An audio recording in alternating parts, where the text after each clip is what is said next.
అందరికీ నమస్తే. మీరు చూస్తుంది యువతరంగం, ఇది సమాజ అంతరంగం. నేను మీ సిద్ధుగౌడ్. మా ఛానల్ చూస్తున్నటువంటి సబ్స్క్రైబర్స్ అందరికీ, ప్రేక్షకులందరికీ ప్రత్యేకమైన ధన్యవాదాలు. సబ్స్క్రైబ్ చేయనటువంటి వాళ్ళు ఎవరైనా ఉంటే వెంటనే సబ్స్క్రైబ్ చేయండి. మీ యొక్క అభిప్రాయాన్ని కామెంట్ రూపంలో తెలియజేయండి. చికెన్ తింటున్నటువంటి చికెన్ ప్రియులకు ఒక చింతించే వార్త.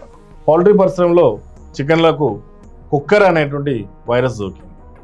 కుక్కర వైరస్ సోకి కోళ్ళు వేలల్లో చనిపోతున్నాయి. పౌల్ట్రీ పరిశ్రమకు నష్టం వాటిల్లింది.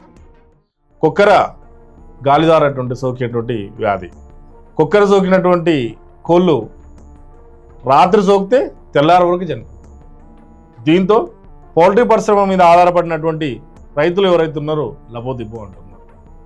నష్టాల్లోకి పోయి ఏం చేయాలో తెలియని పరిస్థితి ఏర్పడింది.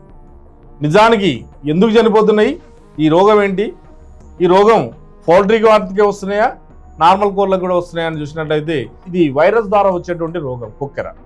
ఈ కుక్కర అనేది ఒక కోడికి సోకినట్లయితే గంటలోపే పౌల్ట్రీలో ఉన్నటువంటి అన్ని కోళ్లకు సోకడం జరుగుతుంది.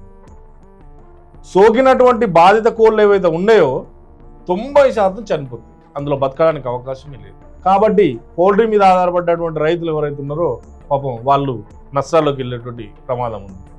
మరి దీన్ని సోకినటువంటి వైరస్ను నివారించడానికి ఏదైనా మందు లేదా అంటే నిజానికి ఏ మందు లేదు. నివారణ పద్ధతులు మాత్రమే ఉన్నాయి తప్ప దీనికి ఒక వ్యాక్సినో లేకపోతే ఏదైనా ఇంజెక్షన్ ఇచ్చి ఆ రోగాన్ని తగ్గించాలనేది లేదు. పౌల్ట్రీ కోడికి మాత్రమే ఈ రోగం రావట్లేదు. దేశీ కోళ్ళకు కూడా ఈ రోగం వస్తుంది, నాటుకోళ్ళకు కూడా. ఏ కోడికి వచ్చినా ఆ కోడి తెల్లారిసరికి చనిపోతుంది. ఈ అంటువ్యాధి లాగా ఒక కోడి నుంచి ఇంకొక కోడికి వ్యాపిస్తుంది. ఇది సోకినటువంటి కోడి అది ఎలా ఉంటుంది అంటే మెడలు వాచిపోయి రెక్కలు ఇట్లా పడేసి నీరసంగా ఉండి ఒకవేళ అది పచ్చటి రంగులో మోషన్ వెళ్ళి ఇలాంటి వ్యాధితోటి బాధపడుతుంది. ఈ వైరస్ కడుపులోకి పోయినాక దాని జీర్ణ వ్యవస్థ పైన, దాని నాడీ వ్యవస్థ పైన ప్రభావం చూపిస్తుంది. జీర్ణ వ్యవస్థ పైన, నాడీ వ్యవస్థ పైన ఎప్పుడైతే ప్రభావం చూపిస్తుందో ఆ కోడి బతకలేని పరిస్థితిని క్రియేట్ చేస్తుంది. తద్వారా అది నీరసించిపోయి తెల్లారేసరికి చనిపోతుంది. ఈ చనిపోయిన కోళ్లను, వేల కోళ్లను తీసుకెళ్లి పాతిపెడుతుంది. నిజానికి ఈ కోళ్లను ఒకవేళ రోగంతో ఉన్న వాటిని తరలించినా కానీ తరలించే లోపే చనిపోతుంది. ఎప్పుడో వారానికి ఒకసారి తినే వాళ్ళు సైతం ఇప్పుడు వారంలో 3 సార్లు కూడా చికెన్ తింటున్నారు.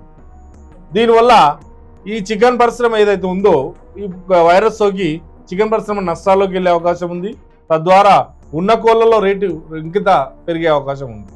కాబట్టి ఈ వైరస్ సంబంధించినటువంటి ఏదైతే ఉందో నివారణ పద్ధతులు పాటించి ఒకవేళ వైరస్ సోకినటువంటి కోళ్లను పక్కకు జరిపి వేరే కోళ్లను ఒక దగ్గర ఉంచినట్లయితే ఆ వైరస్ ఇంకో కోళ్లకు సోకకుండా అలా నివారించేటటువంటి అవకాశం ఉంది. కాబట్టి చికెన్ తినే ప్రియులారా, చికెన్ తినేటువంటి ఎవరైతే ఉన్నారో, చికెన్ ఇష్టపడే వాళ్ళు ఎవరైతే ఉన్నారో వాళ్ళందరూ కూడా చూసి తినండి చికెన్.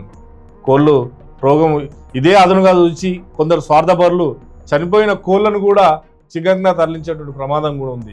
కాబట్టి చికెన్ హోటల్లో తినకండి. బతుకున్న కోడినే కోసినాక తీసుకొచ్చుకొని తినే ప్రయత్నం చేయండి. చికెన్ తినేవాళ్ళు కాస్త తగ్గి చూడండి, ఇంకా బెటర్గా ఉంటుంది. కాబట్టి ఇది ఈరోజు అంశం. మరో అంశంతో మరో రోజు కలుద్దాం. నమస్తే.